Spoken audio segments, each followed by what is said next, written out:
ও মায়েরা, সংসার আমরা করি নাই, আমার বাবা করে নাই, দাদু করে নাই। কেন বলুন তো? কৃষ্ণ ভজিবার তরে জীব সংসারে আইনু, মিছে মাহাই বদ্ধ হয়ে বৃক্ষ সম হইনু। এবার আপনারা বলুন, এই জন্য তো পণ্ডিত বলেছে কি, সংসার সুখের হয় পুরুষের গুণে। ঠিক ঠিক। দেখেছেন কেমন পাওয়ার, দেখেছেন আপনার কেমন হেরে গেলেন, দেখলেন? এতক্ষণ মায়েরা সব চুপ করেছিল, যখন বলছে সংসার সুখের পুরুষের গুণে, মায়েরা বলছে খবরদার বলবেন না। দাদা ভাইরা তখন মনে মনে ভাবছে, যাক আপনি এতদিন পরে আমাদের হয়ে বলেছেন, আপনি যা বলবার বলেন, আমাদের বলবার কোনো উপায় নাই, নাহলে ঘরে গন্ডগোল আছে। না, আপনাদের এখানে গন্ডগোল নাই, কারণ আমি তো শুনলাম যেখানে স্বামী স্ত্রীতে কোনো ঝগড়াই না না, এখানে কোনোদিন ঝগড়া হয়, কোনো ঝগড়া, খুব মিল আছে। তবে আপনাদের স্বামী স্ত্রী যে ঝগড়া না হয় তার জন্য একটা মন্ত্র আপনাদের বলে দিয়ে যায়, আপনারা সবাই শিখে নিন। স্বামী স্ত্রীতে ঝগড়া হবে না। কোন স্বামী স্ত্রী সুখী? যার স্ত্রী বোবা, যার স্বামী কালা, তার নাই কোনো আছে। বোবার কালা জ্বালা আছে? আচ্ছা আচ্ছা আচ্ছা আচ্ছা আচ্ছা আচ্ছা আচ্ছা, বলে দিই। এইদিকে আমাদের পাশের বাড়িতে একটা মেয়ে সবসময় ঝগড়া করে তার স্বামীর সঙ্গে। আমি জিজ্ঞেস করলাম, দিদি তোমার ঝগড়া কিসের? বলছে 7টার সময় বাড়ি ফিরলে কোনো অসুবিধা নাই, 9টায় ফিরলে আমার মাথা খারাপ হয়ে যায়। বললাম কেন? আমি খালি বলি, তখন সেটাকে বললাম তোমার সঙ্গে ঝগড়া কিসের? খালি 9টা হয়ে গেলে বলে দেশের কাজ কি তোমারই আছে আর কারো নাই। মেয়েদের দেখবেন এটা ভালো স্বভাব আছে, কি বলুন তো? দেশের কাজ কি তোমারই পড়লো আর কারো নাই? কেউ কি কাজ করে না? বেটা ছেলেটা কাজ করছে না, তোমার দেশে রাত 9টার সময় ফিরছো। এখন 5টা জায়গায় 25টা বলে দেয়।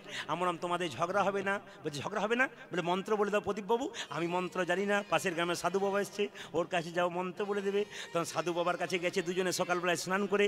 সাধু বাবা তো অন্তর্যামী, সব জানতে পেরেছে। মেয়েটাকে জিজ্ঞেস করছে কি হয়েছে মা? তখন মেয়েটি বলছে আর বলবেন না বাবা, দুজনে এসেছি, খালি খটর বটর লেগেই আছি। তখন সঙ্গে সঙ্গে সাধু বাবা জিজ্ঞেস করছে কে বেশি ঝগড়া করে? তখন মেয়েটি বলছে কে আবার। তখন ছেলেটিকে কীর্তনে যে কি মজা আছে, যত রাত বাড়বে তত। তবে দাদা ভাইয়ের মাইকটা ভালো খারাপ না, চালাচ্ছিল, একটু গন্ডগোল করছিল মাঝে মাঝে। এখন আবার লাইনে এসেছে, ঈশ্বরের কাছে প্রার্থনা করুন আরও ভালো যেন হয়। মাইক সেটটা খুব ভালো, কিন্তু আপনার চালনদার যে মানে গাড়িটা খুব নতুন হলে তো হবে না, ড্রাইভারটা ভালো হতে হবে, তাহলে দেখবেন গাড়ি আরও ছুটবে আর কি। তা আপনার মাইক সেট দারুণ, চালানোটা একজন ভালো লোককে করলে বা আপনি করতে পারলে খুব ভালো হয়। এখন আপনার মোটামুটি হিসাবে এসেছে আর কি, গাড়ি ঠিক চলছে। তবে একটা কথা বলি মায়েরা, এখন যেই না সাধু বাবা বলেছে, তাহলে ছেলেটিকে বলছে কে বেশি ঝগড়া? ছেলে তখন বলছে কে আবার। সাধু বাবা অন্তর্যামী, তিনি বুঝতে পেরেছেন মেয়েরাই বেশি। এখানে বলছে না, অন্য পশু যেখানে গাইছেন সেখানে বলছে আমরাই বেশি করি। মেয়েরা বলে মেয়েরাই বেশি ঝগড়া করে। তখন ছেলেটি সাধু বাবাকে বলছে তুই চলে যা, কোনো অসুবিধা নাই, তোর স্ত্রীকে আমি সোজা করে দিচ্ছি। মেয়েটিকে বলছে শোন, কোনো ঝগড়া হবে না, আস্তে। 7টার সময় এলে ঝগড়া হয়? বলে না। 9টায় এলে ঝগড়া হয়? বলে হ্যাঁ। কেন ঝগড়া হয়? বললাম 25টা কথা বলে ফেলি আমি। ওই 9টার সময় এলে বলছি যেদিন তোর স্বামী 9টায় আসবে সেদিন মন্ত্রবোধ জল করে দিলাম, 9টায় দরজায় ধাক্কা দেবে, তোর মাথা খারাপ হয়ে যাবে। তুই জলটা ওইরকম করে ঢালবি, মুখে ভরবি, গিলবিও না, ফেলবিও না। কি পুতুল দিদি, বাড়িতে শিখিয়ে দেবেন, ছেলে বৌমাকে শিখিয়ে দেবেন, সবার জন্যই বলছে আপনার ওই আর কি। ও মায়েরা, তার মানে কি জলটা যখন মুখে ঢোকাবেন তখন এই দেখুন আর হবার চান্স আছে।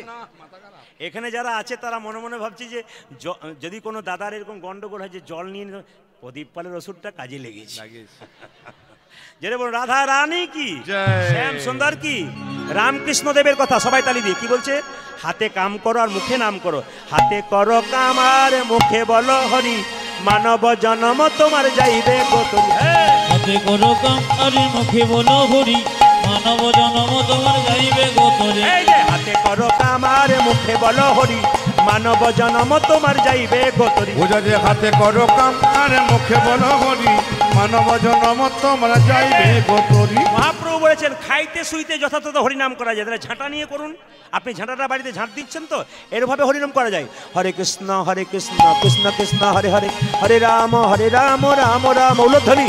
হরে কৃষ্ণ কৃষ্ণ কৃষ্ণ হরে হরে, হরে রাম রাম রাম হরে হরে। হরে কৃষ্ণ কৃষ্ণ কৃষ্ণ হরে হরে, হরে রাম রাম রাম হরে হরে।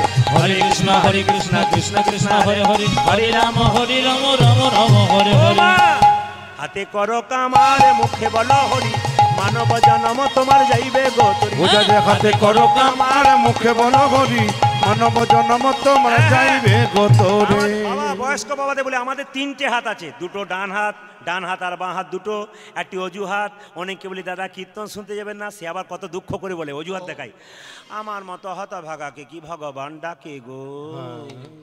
এইদিকে থলেটা নিয়ে যখন বাজারে যাই তখন তো বলে না আমার মতো হতভাগাকে কি বাজার ডাকে গো, তখন দিব্যি চলে যাই দেখবেন এটা খাবার জন্য। আর হরিনাম করতে গেলে অজুহাত, হাত তুলে হাতে করো কামার মুখে বলো হরি মানব জনম তোমার যাইবে গো তরি। হাতে করো কাম আরে মুখে বলো হরি মানব জনম তোমার যাইবে গো তরি। এই দেখুন দেখবেন যারা রামকৃষ্ণদেব বললো মায়েদের ভগবান ভজনা চিড়িয়াউলি চিড়ে ভানার মতো রামকৃষ্ণের বাণী। ঢেকি আছে জোরে বলুন, ঢেকি আছে? আগে ছিল, ঢেকি আছে আগে ছিল। আচ্ছা মায়েরা বলবেন তো যে ঢেকিতে পা দেয় তার টেনশন বেশি না যে গর্ততে হাত দেয় তার টেনশন বেশি? যে গর্ততে পা যে পা দেয় যে হাত দেয় তার টেনশন বেশি? আপনারা যে এত জানেন আমি আগে জানতো না, তাহলে বলতাম আমি আসবো না, আপনারা এত জানেন না। ও মায়েরা সবাই লক্ষ্য করুন, যে পা দেয় তার টেনশন বেশি, আর যে গর্ততে হাত দেয় তার সঙ্গে যদি মনে মনে ঝগড়া থাকে সে তখন জোরে জোরে দেয় তোজ্জ হবে তোজ্জ হবে তোজ্জ হবে। মায়েদের ভগবান ভজনা চিড়ে আউলির চিড়ে ভানার মতো। বাচ্চাকে কোলে নিয়ে স্তন পান করাই, একদিকে গর্তের মধ্যে হাতটা দেয়, একদিকে খরিদ্দার এসে জিজ্ঞাসা করে দিদি 5 টাকা ছিঁড়ে দাও, কালকের 5 আজকের 5 হলো তোমার 10। একদিকে খরিদ্দারের সঙ্গে কথা বলি, একদিকে বাচ্চাকে স্তনপান করায়, একদিকে হাতটা তালে তালে রাখি। আপনারা কি করবেন? ছেলেকে দেখবেন, মেয়েকে দেখবেন, স্বামীকে দেখবেন, মন রাখবেন গোবিন্দের চরণে, নিতাই গৌর হরি বল বলে আমাদের মানব জীবন ধন্য হয়ে যাবে। সবাই মিলে প্রেম সে হাততালি দিয়ে এই নামটা করুন, বিল্লমঙ্গল চলল বৃন্দাবনে কৃষ্ণ কেশব। সবাই মিলে হাততালি দিয়ে একসঙ্গে গাইবেন, খুব সুন্দরভাবে গাইবেন, ভক্তি ভরে গাইবেন, খুব সুন্দরভাবে গাইবেন। হাত তুলে কৃষ্ণ কেশব কেশব। বাহ বাহ বাহ বাহ, দারুণ লাগছে, আপনাদের হাতের তালি সুন্দর লাগছে। আর হাতগুলো যে তুলেছেন তার মানে মহাপ্রভুকে দেখাচ্ছেন আমরা হাজিরা দিয়ে দিয়েছি। সবাই হাজিরা দিয়ে দিন, মানে মহাপ্রভুকে হাজিরা দিয়ে দিই। ইয়েস স্যার প্রেজেন্ট স্যার স্কুলে বলে না, হাজিরা দেওয়া হচ্ছে, হাজিরা দেওয়া। সবাই কৃষ্ণ কেশব কেশব কৃষ্ণ কেশব কেশব